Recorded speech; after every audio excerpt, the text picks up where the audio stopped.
Buenos días, chavales. Vamos a empezar la primera lección del arte de programar. Esto lo hago principalmente para no tener que repetirme cuando conozco a una persona y me dicen que eres programador. Eso tiene que ser muy bonito, poder hacer tus propios programas y juegos y historias de estas. Vale, bueno, programar no es tan fácil, pero tampoco es tan difícil. Vale, para programar esencialmente necesitamos una serie de conceptos básicos, que es lo que voy a tratar en esta primera lección, y tener muy claro lo que vamos a hacer. ¿Vale? Conceptos básicos. Vamos a ir rápido.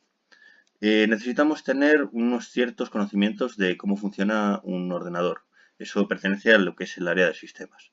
Muy básico, realmente no necesitamos gran cosa.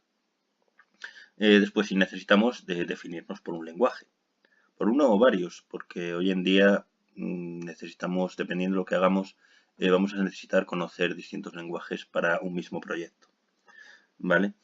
Dentro de los lenguajes, pues cada lenguaje tiene sus propios marcos de trabajo o frameworks, que son simplemente colecciones que nos facilitan un poco la vida al hacer proyectos.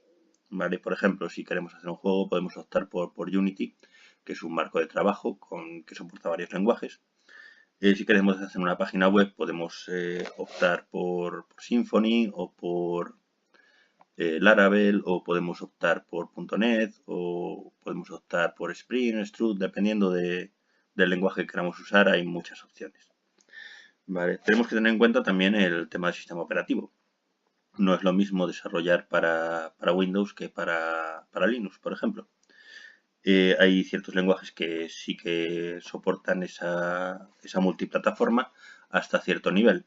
Realmente no hay lenguajes puros de una plataforma en exclusiva, pero sí que hay ciertas limitaciones. Es decir, por ejemplo, C#, que es un lenguaje de Microsoft, está muy optimizado y muy orientado a Windows. ¿Eso quiere decir que no lo podamos usar en Linux o en Mac? No. Simplemente tenemos otros marcos de trabajo, otra serie de librerías que nos permiten utilizar ese lenguaje, pero no es compatible con las versiones de Windows. ¿Vale? Igual que las librerías que podemos usar en Mac no son compatibles con las de Linux, etcétera. Hay ciertas incompatibilidades entre ellos. Por eso tenemos que tener muy claro a qué sistema lo estamos enfocando o a qué sistemas a la hora de elegir los lenguajes en los que vamos a desarrollar. Tema de servidores, esto ahora está muy en boga, todo lo que es el desarrollo web, las aplicaciones web. Eh, y es importante tener en cuenta que dependiendo del tipo de aplicación vamos a necesitar conexión con ciertos servidores, sean web, sean de base de datos o sean de otro tipo de aplicaciones que podemos necesitar. Bien, tema de sistemas. ¿Vale? Sistemas tenemos que tener en cuenta y muy en cuenta la plataforma para la que vamos a desarrollar. A nivel de hardware, literalmente, no es lo mismo una videoconsola que un ordenador de sobremesa, que un gran servidor o que un teléfono móvil. ¿Vale? Cada uno tiene sus peculiaridades de hardware. Por ejemplo, como programadores, a nosotros lo que nos interesan son 4 cosas fundamentalmente. La memoria que tenga, cuanta más memoria mejor, siempre. Pero tenemos que tener en cuenta que un teléfono móvil no tiene tanta memoria como un ordenador de sobremesa, o que una videoconsola puede estar muy limitada a niveles de memoria. Entonces tendremos que tenerlo en cuenta a la hora de desarrollar. ¿Vale? A nivel de procesador también es importante tener en cuenta qué tipo de procesador vamos a soportar. Aunque dependiendo del lenguaje podemos abstraernos un poco de este tema, sí es importante tener en cuenta la diferencia entre procesadores Intel y ARM. ¿Vale? Por ejemplo, los procesadores Intel son los que utilizan los ordenadores de sobremesa, los portátiles, los servidores utilizan también procesadores Intel en general. Con Intel me refiero a Intel y AMD, es decir, arquitecturas x86 o AMD 64. Vale. Los ARM son mucho más compactos y suelen utilizarse sobre todo en teléfonos móviles, tablets, routers. videoconsolas y ese tipo de sistemas, ¿vale? Los Intel, la ventaja que tienen es que soportan una gran cantidad de instrucciones y están muy optimizados para tareas específicas, tareas muy especializadas. Pongamos un ejemplo, queremos mostrar una imagen en pantalla. Pues seguramente un procesador Intel tendrá una instrucción que lo haga directamente. Sin embargo, los procesadores ARM tienen muchas menos instrucciones, entonces utilizarán varias instrucciones para la misma tarea, ¿vale? Esto implica que los procesadores Intel son más adecuados para tareas específicas que necesiten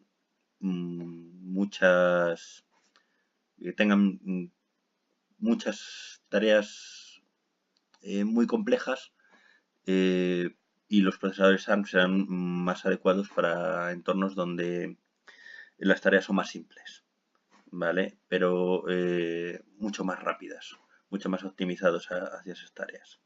Eso no quiere decir que no se pueda hacer de todo en los dos, ¿vale? Eso es universal, simplemente unos se comportarán mejor en ciertas aplicaciones y otros mejor en otras, ¿vale? A nivel de almacenamiento tenemos que tener en cuenta si estamos utilizando discos duros SSD, discos duros normales, sería data, o discos duros USB o otro tipo de dispositivos como almacenamiento, como puede ser Blu-ray, DVDs, etc. Cada uno tiene sus pros y sus contras. Vale, los SSD son súper rápidos, porque a fin de cuentas son memorias conectadas directamente al bus de datos del ordenador. Son muy rápidos y además tienen acceso aleatorio, lo que permiten escrituras y lecturas aleatorias. ¿Vale? Los discos duros estándar, los SATA, son de lectura secuencial, porque son discos que giran conforme haya un cabezal. Entonces, dependiendo de dónde estén los datos, tienen un tiempo de colocación de cabezal que influye en ciertas tareas, ¿vale? Y los USB, pues, aunque son memorias, ahí la velocidad la limita el propio puerto USB, la tecnología de conexión, ¿vale? Los Blu-ray y DVD están muy bien como memorias de solo lectura, es decir, si solo queremos leer datos, están bien. No son muy rápidos porque también son de acceso secuencial, pero bueno, tienen su utilidad, ¿vale? Si vamos a trabajar con aplicaciones de alto consumo gráfico, como videojuegos, debemos tener en cuenta que hay unos ciertos estándares, ¿vale? Por ejemplo, los OpenGL, que son los estándares 3D. Hay tarjetas gráficas que soportan ciertos niveles de ese estándar y otras que no. Entonces ahí eso nos va a meter un límite en nuestro proyecto, ¿vale? Si vamos a trabajar en entornos web, entornos de escritorio, puede tener su influencia, pero mucho menor que si vamos a trabajar con aplicaciones gráficas. Vale. Hasta ahí la parte de sistemas. Hay muchas cosas más, pero bueno, no son tan importantes. Lenguajes. Bueno, el tema de lenguajes, vamos a empezar por los de propósito general. Vale, con propósito general quiere decir que se puede hacer de todo en todos ellos. Esto es cierto a medias. Es decir, en principio sí, se puede hacer de todo en todos ellos, pero unos están más orientados a ciertas tareas que otros. ¿Vale? Empezaremos históricamente por el lenguaje ensamblador. El lenguaje ensamblador es lo más cercano que hay al binario. Se usa poco, pero se usa. Actualmente hay muy pocos programadores que programan en ensamblador y solo se utiliza para ciertas tareas de optimización que merece la pena hacerlas. Cualquier lenguaje admite meter cierta cantidad de instrucciones en el lenguaje ensamblador directamente. Hay ciertas instrucciones para ello, ¿vale? Para temas de optimización. Pero no se suele hacer, porque en realidad los lenguajes de segunda generación o tercera generación ya vienen preparados para optimizar bastante bien y los procesadores no necesitan, debido a su aumento de capacidad, la optimización que se necesitaba en otros tiempos. Vale. El ensamblador, para que lo conozcáis, viene a ser como un juego de Lego. Es decir, es montar una pieza encima de otra. Vale. A lo que veíamos, podemos El ensamblador depende mucho del procesador. Cada procesador tiene su set de instrucciones en ensamblador que corresponden con unas instrucciones en lenguaje binario. Lo que veíamos antes de la diferencia entre procesadores Intel y ARM podría ser explicado con fichas de Lego. La diferencia entre tener que montar 4 piezas de uno o coger directamente la de 4. Vale. Eso sería esencialmente la diferencia. Después, como lenguaje de segunda generación, tenemos el C. C es un lenguaje que merece la pena conocer, que todo el mundo debería conocer si le quiere dedicar a la programación, porque la mayor parte de las cosas que hay hechas están hechas en C. Incluidos sistemas operativos, incluidas aplicaciones de escritorio, incluidos comandos de sistema, incluidos videojuegos. Sobre todo para el tema de los videojuegos, por niveles de eficiencia, se suele utilizar C o C++. Vale, C++ es un hijo de C que comparte gran parte de la sintaxis y añade cosas nuevas. La sintaxis, para los de la ESO, es los signos de puntuación que utiliza un lenguaje. Es decir, todo lo que es llaves, paréntesis, puntos y comas, puntos, flechas, todo esto. ¿Y para qué se usa cada uno de esos signos? ¿Vale? Por ejemplo, en C es obligatorio terminar todas las sentencias en punto y coma. Y en sus hijos exactamente igual. En C las funciones o procedimientos van entre llaves. Bueno, con funciones o procedimientos me refiero a tipos de grupos de instrucciones que vamos ejecutando secuencialmente, pero que podemos llamar desde distintas partes del código, para tareas específicas. Por ejemplo, imaginemos que queremos ordenar una lista de números. Vale, pues yo puedo tener una función que me ordene esa lista de números. Yo le paso la lista, él me lo ordena y me devuelve las listas. ¿Vale? La lista ordenada. ¿Vale? Lo que hace esa función se queda en esa función. Son partes de código muy específicas, para ciertas tareas muy concretas. ¿Vale? Generalmente repetitivas, aunque no tiene por qué. Bien, la diferencia entre un procedimiento y una función es trivial. Es decir, la función devuelve un valor y el procedimiento no. ¿Vale? Eso ya lo veremos más profundamente cuando empecemos a programar en la siguiente lección. Los hijos de C tienen la particularidad de que todos ellos son orientados a objetos.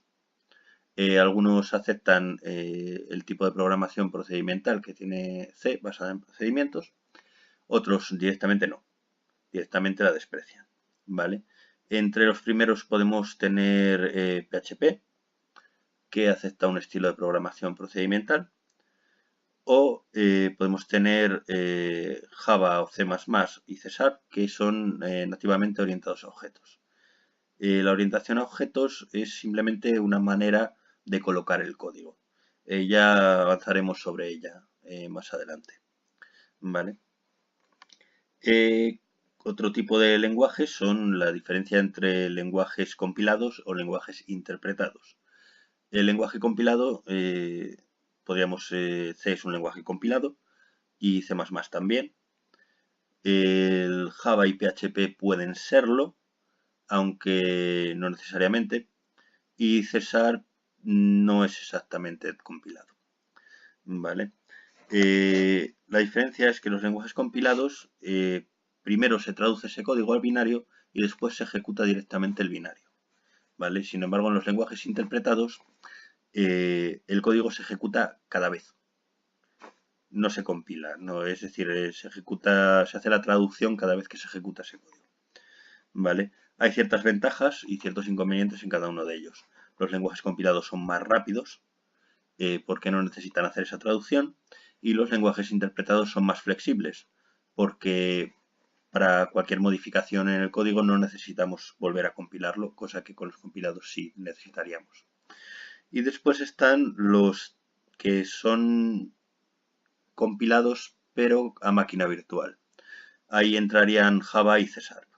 Java y C#, Java puede ser compilado nativamente, C# no. C# y Java utilizan lo que se llama una máquina virtual. Es decir, son lenguajes compilados en el sentido de que se compilan a un binario, pero ese binario no es el binario de nuestro ordenador, sino el de una máquina virtual que está en medio y hace la traducción de un binario a otro binario. Son más rápidos que los interpretados, pero más lentos que los compilados. Tienen ciertas ventajas y ciertos inconvenientes, como todo. ¿Vale? Después tenemos otro tipo de lenguajes como Python, Perl, Ruby, que también pueden ser interpretados o compilados dependiendo de nuestras necesidades. ¿Vale? Python sobre todo es interpretado o compilado, es las dos cosas, o puede ser las dos cosas. Ruby es más interpretado y Perl es también interpretado. ¿Vale? Hay otra cantidad de lenguajes indecente y no voy a entrar sobre ellos porque no tiene mucho sentido. Lenguajes hay que distinguir también a nivel de tanto de aplicaciones web como de aplicaciones de escritorio. Hay que diferenciar entre los que se llaman lenguajes de front, que son los lenguajes que se ejecutan en un cliente de web, por ejemplo, para crear efectos, como pueden ser JavaScript o TypeScript.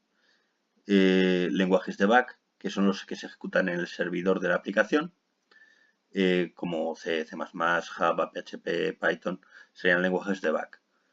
Después tenemos lenguajes de back para maquetación específicamente, que no son lenguajes completos en sí mismos, no son lenguajes de propósito general. Igual que los lenguajes de front, tampoco son lenguajes de propósito general. ¿Vale? Aunque, bueno, en el tema de JavaScript últimamente se está intentando que lo sea. Los lenguajes de maquetación tienen un pequeño set de instrucciones que lo que hacen es compenetrarse con el lenguaje de back para generar código web o una descripción de la aplicación a nivel puramente de interfaz, es decir, de lo que vemos, no de lo que hace. Vale, aquí tendríamos Blade, Smarty o Twig, que son lenguajes de plantillas, muy orientados eso a maquetación de contenidos. ¿Vale? Con maquetación quiero decir dónde se coloca cada cosa. ¿Vale? Y después tenemos JSP o ASP. JSP lo utiliza Java para definir entornos web, y ASP, que lo utiliza .NET también para definir interfaces web. ¿Vale? Después tenemos lenguajes de maquetación y definiciones. Estos no son lenguajes de programación. Quede muy claro que simplemente definen cosas, no hacen nada. ¿Vale? Ahí tendríamos el HTML y CSS, que definen dónde va cada parte de contenido, pero no tienen ningún tipo de proceso a mayores. Es decir, es como escribir un Word, ¿vale? Es como escribir un texto y decir, bueno, pues yo pongo 5 centímetros de margen por un lado, 3 por el otro y nada más. Después tenemos los de definiciones. Los de definiciones se utilizan tanto en escritorio como para videojuegos, como para páginas web, etc. Son variantes de XML, ¿vale? Que es el lenguaje extendido de marcas. Simplemente se definen una serie de marcas que tendrán su contenido y que nosotros interpretaremos con otro lenguaje como mejor nos convenga. Igual tenemos el JSON. ¿Vale? El JSON es una simplificación extrema del lenguaje de marcas. Esencialmente es un texto largo, ¿vale? Que tiene definiciones, sin más. Marcos de trabajo. Bueno, los marcos de trabajo es importante diferenciar que un marco de trabajo no es un lenguaje. Un marco de trabajo se construye sobre un lenguaje, ¿vale? Lo que hacen es facilitarnos tareas, ¿vale? Por ejemplo, para C podemos tener GTK+. GTK+ es un marco de trabajo que permite esencialmente dos cosas muy interesantes en C, que es la orientación a objeto. C nativamente no es orientado a objeto, pero como he dicho, la orientación a objeto no es más que una manera de colocar las cosas. ¿Vale? GTK+ le da esa manera de colocar las cosas. Y una serie de funciones, de métodos, de ayudas que nos permiten crear cosas mucho más sencillas. con mucha más facilidad que si tuviéramos que hacerlo partiendo de cero. Por ejemplo, GTK+ es una librería de interfaces gráficos. Es decir, ¿qué nos permite eso? Nos permite hacer ventanitas, nos permite hacer botones, nos permite hacer interfaces gráficos de usuario, de forma que sea mucho más sencillo trabajar con nuestra aplicación. ¿Vale? ¿Que podemos hacerlo en C? Sí, pero es mucho más fácil usar GTK+. Vale, en C++ tenemos también varios marcos de trabajo, como las librerías Qt, VxWidget. C++ tiene infinitos marcos de trabajo porque tiene muchos años. Y ahí sigue dando guerra. Sobre todo en temas de programación de videojuegos, C++ es el rey por excelencia. Vale. Tenemos después Java. Java tiene también marcos de trabajo. Por ejemplo, para acceso a bases de datos tenemos Hibernate, que nos facilita enormemente todo lo que es el acceso a bases de datos, a trabajar con datos de bases de datos. Tenemos otros marcos como Spring o Struts que nos facilitan mucho la construcción de interfaces, la construcción de páginas web y otro tipo de facilidades. También hay muchísimos marcos de trabajo para Java, ¿vale? Porque Java también tiene muchos años. Vale, PHP es más joven. PHP tendrá en torno a... Bueno, la mayoría de edad ahí estará. Y para PHP tenemos menos marcos, pero mucho más potentes en general. Vale, por ejemplo, Symfony o Laravel son marcos de trabajo muy importantes. Vale, también podemos, en PHP también podemos hacer un inciso para los gestores de contenidos, que también en cierto modo son marcos de trabajo. Vale, gestores de contenidos me refiero a un WordPress, a un PrestaShop, a un Magento, a un Drupal. Es decir, marcan cómo tiene que ser el trabajo, pero sigue siendo PHP.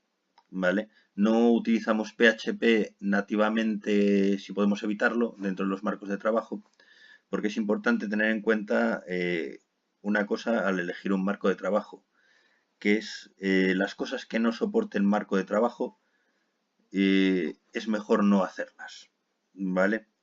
No, los marcos de trabajo no se comportan bien cuando te sales de ellos, ¿vale? Y es importante tenerlo en cuenta. También tener en cuenta que todos estos marcos de trabajo pueden tener deficiencias. Es decir, es el trabajo de muchos programadores durante mucho tiempo, cada uno ha hecho más o menos lo que le ha dado la gana y siempre hay inconsistencias, incompatibilidades, problemas. ¿Vale? Con .NET, bueno, lo tenemos más fácil porque .NET es de Microsoft, tiene un gran control sobre sus códigos y unas exigencias de estabilidad y de calidad mayores que el resto. Tenemos también Mono para Linux y Mac, que es un framework distinto, también hecho en colaboración con Microsoft, con lo cual hay cierta compatibilidad entre .NET y Mono. No es exactamente lo mismo, pero son relativamente sencillos de portar. ¿Vale? ¿Por qué digo lo de portar? Porque .NET solo lo hay para Windows. ¿Vale? Para Mac o para Linux tendríamos que usar Mono. Para Ruby, por ejemplo, tenemos las gemas, que son trozos de códigos que nos facilitan mucho la vida, o Rails para desarrollo web. Para Python el más conocido es Django, que es para desarrollo web y da muchas facilidades también. Sistemas operativos, esencialmente tres tipos: Windows, Unix y otros. Vamos a centrarnos en Windows y Unix. Los otros son despreciables. Windows tiene un porcentaje muy alto de equipos clientes, entonces que las aplicaciones funcionen en Windows a nivel de desarrollador nos interesa, ¿vale? Y Unix tiene prácticamente el 100% de equipos servidores. Hay algún Windows Server, alguna cosita así, pero la mayoría son entornos Unix. Unix me refiero a los Linux, a los Mac, a los OS X, también son Unix, y al resto de sistemas operativos que acaban en N y X, que son esencialmente los que cumplen los estándar POSIX. A ver, para que un sistema operativo sea Unix, sea considerado Unix, tiene que tener dos cosas fundamentalmente. La primera es cumplir los estándares POSIX, que son una serie de estándares de sistemas de ficheros, de cómo trabaja el núcleo, de cómo se gestionan los procesos, etcétera, y poner pasta encima de la mesa para que te lo certifiquen como Unix. Por eso Linux no es Unix, porque no han puesto la pasta. ¿Vale? Es importante a nivel de los lenguajes que vayamos a soportar y del tipo de desarrollo que queramos realizar. Servidores. Básicamente vamos a hablar de tres tipos de servidores, que son los servidores web. ¿Vale? Un servidor web simplemente es un programa que lo que nos da es un puerto de conexión de nuestro cliente al ordenador que corre ese programa y que nos devuelve una página web, esencialmente. ¿Cómo se genera la página web? Eso va en los lenguajes de back, ¿vale? El servidor web lo que hace es lee un directorio y si nosotros le decimos que lo que hay ahí es PHP, pues va a llamar al intérprete de PHP, el intérprete de PHP va a generar todas las páginas web y el servidor web nos lo va a escupir, ¿vale? Servidores web tenemos Apache, Nginx y otro tipo de servidores. Apache y Nginx son los más populares actualmente, ¿vale? Apache lleva muchos años, es muy completo, tiene una serie de pros y una serie de contras, ¿vale? Es muy pesado y a veces se queda, ¿vale? Nginx es más rápido a costa de no tener tantas funcionalidades y derivar todas sus funcionalidades en el intérprete del lenguaje. Es decir, si a Nginx le decimos que el código es Python, va a llamar al intérprete de Python y el intérprete de Python lo va a hacer todo. Nginx no se ocupa de nada. Sin embargo, Apache sí se ocupa de ello porque tiene pequeños módulos que le permiten procesar nativamente el código PHP o Python o de cualquier otro lenguaje. ¿Vale? También da la opción de llamar al intérprete, claro. Tenemos otros como la HTTPD, Mongrel, etc. ¿Vale? Hay ciertos lenguajes que dependen de un servidor en específico. Por ejemplo, Ruby hasta hace relativamente poco, Apache no lo soportaba y Nginx tampoco. ¿Vale? Tenía su propio servidor web, que era el que trabajaba con las aplicaciones. A nivel de Windows podríamos incluir el Internet Information Server, pero bueno, ese está bastante limitado a nivel de prestaciones y a nivel de compatibilidad y hay muy pocos servidores Windows que operen a nivel de Internet. ¿Vale? La mayoría de los servidores Windows son intranets internas, ¿vale? Que trabajan con aplicaciones Microsoft hechas en .NET de tema cliente-servidor. ¿Vale? Después tenemos los servidores de base de datos. Este sí es un tema importante porque estos se usan para todo. Se usan tanto para aplicaciones de escritorio como para aplicaciones web, como para videojuegos, como para teléfonos móviles, etc. Vale, como servidores más importantes tenemos MySQL, usado ampliamente por aplicaciones PHP, PostgreSQL, usado también ampliamente en aplicaciones PHP, también en aplicaciones C++, Java, etc. Los servidores Oracle, sobre todo para aplicaciones Java, más que nada porque Java es propiedad de Oracle y Oracle está muy optimizado para trabajar con Java. Y los Microsoft SQL muy adecuados para trabajar con .NET en Windows, ¿vale? Después tenemos también los SQLite, ¿vale? El SQLite es un protocolo que se utiliza en teléfonos móviles que no es una implementación completa de SQL, pero que permite tratar un archivo como si fuera una base de datos, ¿vale?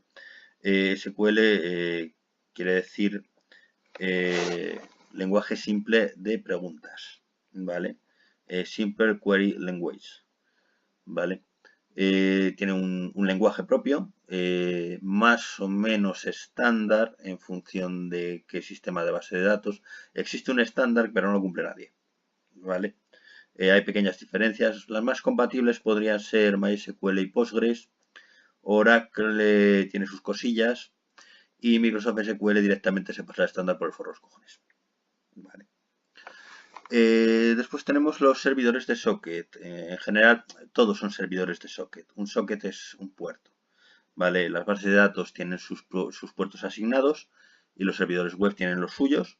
Y cualquier otro servidor pues tendrá su socket.